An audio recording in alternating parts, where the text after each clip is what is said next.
sa kasamatiyo halos puno kini sa sambingay inig sangyaw ni Sus yang pagpanudlo ipaagi sa sambingay nining ebanghelyo 85% of his teaching pinaagi through the story or parables nga kanang nga ato na pagbasa o ang ebanghelyo nagsaysay sa usa ka importanteng elemento sa atong pagtuo, growth and productivity. The parable of the talents, yang titulo, is a powerful illustration of stewardship, urging the believers to use these resources, time, talents, and abilities that God has given them for His purpose, rather than letting them lie dormant. Matag sa kanato dunay gasa nga gihatag sa Dios ato discover at early stage usahay ato pa i-discover sa unahan sa atong pagdako nga duna tay mga gasa sa Dios kanato.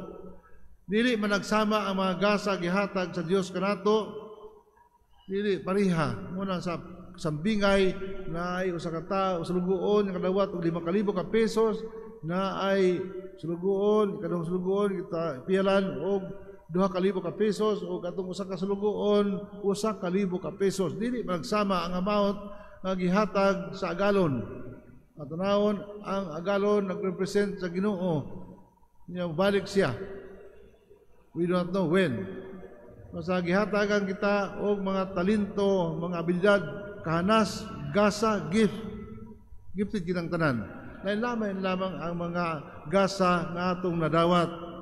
Ang gisaysay, lain-laing amount sa kantidad na gihatag sa tulo ka sulugoon.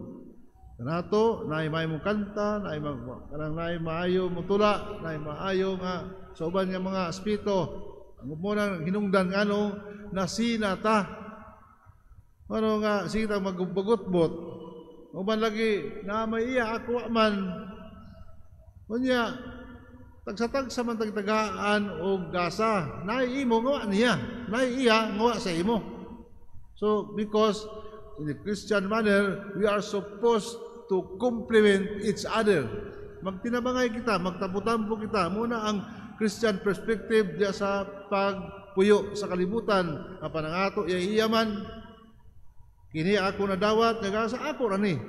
So, di natin paambit. Muna na nga, panaton-ahon, nga daghay mga gasa sa pagpanganta nga magamit unta diha sa atong pag-alagad simbahan apan pipila lamang ang voluntaryo pagdaig sa Ginoo pinagi sa kanta o awit sa pagsimba.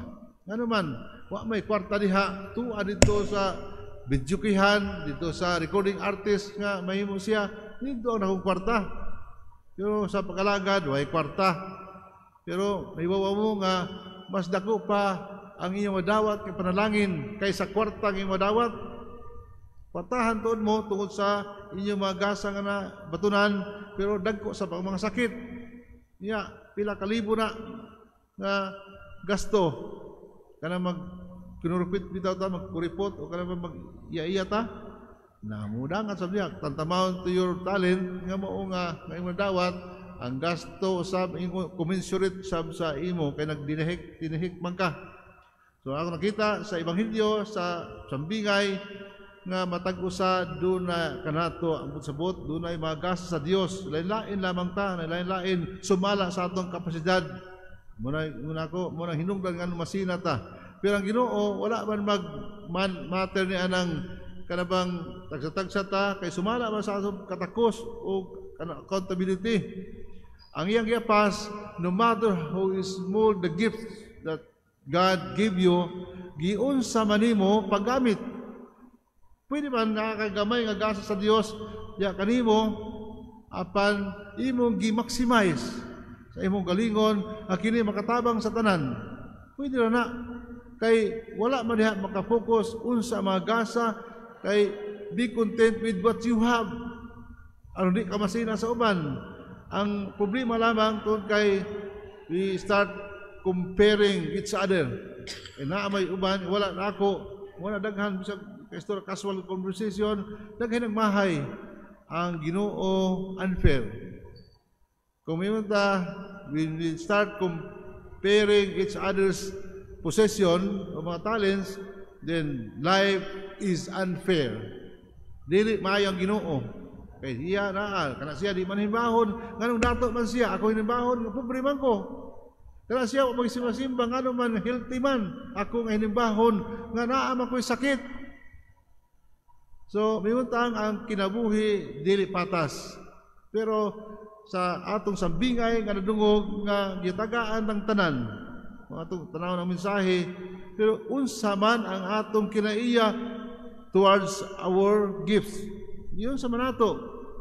Kaya bisag unsang gamay, ato man ma-maximize ang paggamit nini aron ang Dios mingon ang katapusang panahon sa paghukom mingon siya nga maayong salugoon. Dali, sulod diri ambit sa akong kalipay. Mo na ang iyang formula sa duha ka salugoon nga nakaginansya 100%. Ang 5,000 nga tawo nga naka 5,000 ang dawat, napay ginansya another 5,000. Unya katong salugoon kalawat 2,000, another 2,000 ang iyang ginansya. Muna nakapalipay sa Ginoo o sa iyang amo. Ang katong tao ikatulo mo sa kalibo, unya kana ba hadlok siya basi maalkansi pa, mawala ba busa iya lang gilubong. Gilubong niya. Unya pag abot sa galon iyang gilukat ikuha niya. O niya imong sa kalibo. Hadlok ko nga maalkansi ka. So kay nanupot ra ba kag nag-ani ka sa wa ni tanom. Unya stricto ka kaayo. Suko ang agalon. Ano man kay tapulan ka nga sulugoon, wa kay gibuhat sa kantidad nga gihatag kanimo. Bisag unsa paggamay, kung imo na gamiton daghan ang malipay. Pero tungod kay selfish ra kaayo, mo na wa gyud nakapahimos sa imong mga gasa. Imong gitipigan na mo gasa, pero wali man ka mosalmot sa uban nga nag-alagad. Pag-alagad, importante, giun sa nato, paggamit ang atong mga resources na atong nadawat. Bisag unsang gamay. Kay ang giapas sa Ginoo dili man kun unsa kadaghan, is not about the quantity of the gifts that we have possessed, but rather our attitude towards the gifts that we receive. Unsa man atong kinaiya nini. Kung siguro dia sa atong kinabuhi nga kanang tanawag gud sa kanta sa Pisipito nang walay dato nga di mangayo, apan walay pobre nga di makahatag, walay dato nga wa panginahanglan, walay kabos nga di makahatag. Kitang tanan, we have the capacity to give. We are gifted to give. Muna ang atong timan tong katuig milabay sa simbahan. We are gifted to give. We have something to give. Yun sa manato ang resources ang gihatag sa Dios kanato mo nang pangutana sukto sa Ginoo dunay accounting at the end of time accounting sa Ginoo kung unsay atong gibuhat sa mga gasa nga iyang gipiyal kanato.